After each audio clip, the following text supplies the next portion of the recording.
بسم اللہ الرحمن الرحیم۔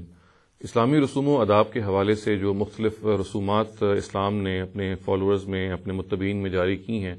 انہی میں سے ہمیں معلوم ہے کہ ایک رسم یہ بھی ہے کہ ہمارے ہاں جب وفات ہوتی ہے تو میت کو دفن کیا جاتا ہے قبر کے اندر۔ اس سلسلے میں جو سوال آج ہم ڈسکس کریں گے وہ یہ ہے کہ یہ عام طور سے کہا جاتا ہے کہ قبر کو پکی نہیں کرانا چاہیے جب بھی آپ نے کسی عزیز کو، رشتہ دار کو دفن کرتے ہیں، اور ظاہر ہے کہ آئے دن ہمیں اس حساب کا پیش آتا ہے، تو اس بات کو ہم سنتے ہیں کہ یہ بیان کیا جاتا ہے اور نبی صلی اللہ علیہ وسلم کی نسبت سے بیان کیا جاتا ہے کہ انہوں نے ناپسند کیا کہ قبر کو پکا کیا جائے۔ تو یہ ہم اس حکم کو سمجھنے کی کوشش کریں گے اور یہ جاننے کی کوشش کریں گے اس کی کیا بنیاد ہے اور اس کی کیا اصل ہے۔ تو دیکھیے، نبی صلی اللہ علیہ وسلم کے حوالے سے اور قرآن مجید کے حوالے سے ہمیشہ یہ ذہن میں رکھنا چاہیے کہ بہت سارے احکام وہ ہوتے ہیں جو اصل ہوتے ہیں اور بنیاد کی حیثیت رکھتے ہیں، اور بہت سارے وہ احکام ہوتے ہیں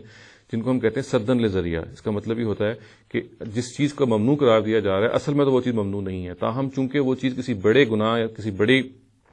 غلط بات کی طرف لے جانے کا باعث بن سکتی ہے تو وہ بہت پہلے سے اس کو روک دیا جاتا ہے۔ تو یہی معاملہ اس قبر کے پکے ہونے کا بھی ہے، یعنی اپنی نوعیت میں یہ کوئی شریعت کا ابدی حکم نہیں ہے بلکہ یہ ایک سد ذریعہ کا حکم ہے۔ اس کا مطلب یہ ہے کہ اگر اس پہ پابندی لگائی جائے یا نہیں لگائی جائے تو اس کے نتیجے میں جو اصل بات ہے اس پہ افیکٹ پڑے گا، اور اصل بات ہے وہ کیا ہے، وہ بالکل واضح ہے، اور وہ یہ ہے کہ ظاہر ہے کہ جب قبر پکی کرائی جاتی ہے اور اس کے اوپر پھر اس کا پورا امکان ہوتا ہے کہ ایک مزار وجود میں آ جائے اور لوگ پھر قبر پرستی تک پہنچ جائیں، تو اس قبر پرستی تک پہنچنے کو بہت دور سے روک دیا گیا، بہت پہلے سے روک دیا گیا کہ قبر کا نشان نہ رہے، قبر پکی ہی نہ کی جائے گی تو ظاہر اس کی نوبت نہیں آئے گی۔ تو نبی صلی اللہ علیہ وسلم کے اس حکم کی جو نوعیت ہے وہ اصل میں ایک سد ذریعہ کے حکم کی ہے، یعنی کہ ایک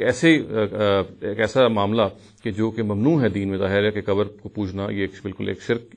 کا معاملہ ہے اور یہ ہر لحاظ سے ممنوع ہے، اس کی نوبت نہ آئے۔ تو نبی صلی اللہ علیہ وسلم نے سے بہت پہلے یہ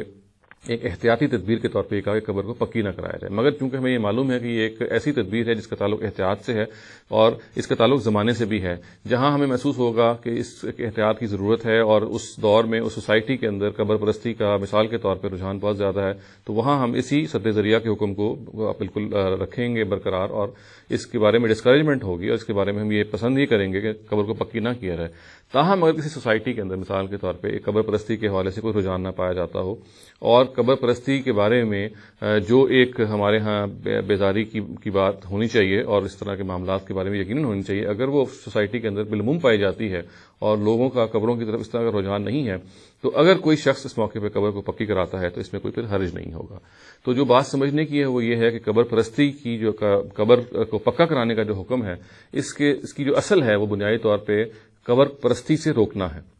اور جن سوسائٹیز کے اندر اس کا اشتباہ اور جن سوسائٹیز میں اس کا رجحان پایا جائے گا وہاں یہ سد ذریعہ کے طور پہ اس کو ہمیں برقرار رکھنا چاہیے۔ تاہم ایسی سوسائٹیز جن کے اندر یہ رجحان ہم سمجھتے ہیں کہ موجود نہیں ہے، تو وہاں اگر کوئی شخص یا کوئی کسی بھی طور سے اگر اپنے کسی رشتہ دار کی قبر کو پکی کراتا ہے تو اس کو ہم پھر غلط نہیں کہیں گے، اس لیے کہ بنیادی طور پہ یہ کوئی ابدی حکم نہیں ہے شریعت کا، بلکہ اپنی نوعیت میں یہ ایک بڑے گناہ سے، ایک بڑی غلط بات سے روکنے کے لیے حکم دیا گیا ہے، اور اس کا تعلق سوسائٹی سے، سماج سے اور حالات سے ہے۔